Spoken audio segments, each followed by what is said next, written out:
Արետ Նիկոլոսյան, Սևան քաղաքի Նալբանդյան 36 շենքի բնակիչ, վթարային շենքի բնակիչ։ Ինչ խնդրով եք կառավարության դիմաց եւ ինչ պահանջեք։ Մեր շենքի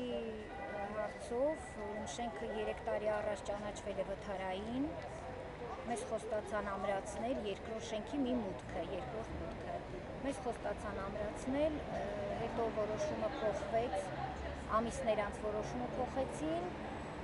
խոստացան վերակառուցել, քանի որ ամրացման աշխատանքները իրենց ասելով վտանգավոր էր իրացնելը։ Հետո անցան ամիսներ, մենք սպասում ենք վերակառուցման որոշմանը,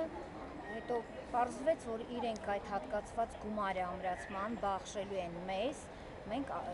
բնականներ ձեռք բերելու, բայց քանի որ գումարը բավարար գումար չէր, նախ գումարը մեզ չի էլ հասել մինչև առ այսօր, եւ գումարը բավարար գումար չի, մենք այդ գումարով բնականներ չենք կարողանում ձեռք բերել։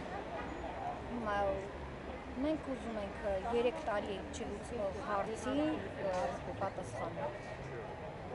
Իսկ նամակով իմել եք կառավարություն։ Բազմիցս, թե նամակով, թե արդեն տեղյակ են, հողը փոխանցված է, անցած տարվա սեպտեմբերից մեր մարզպետարան մեզ տեղեկացրեցին, որ գումարը արդեն փոխանցված է, այդ հասանելիք 57 միլիոնը։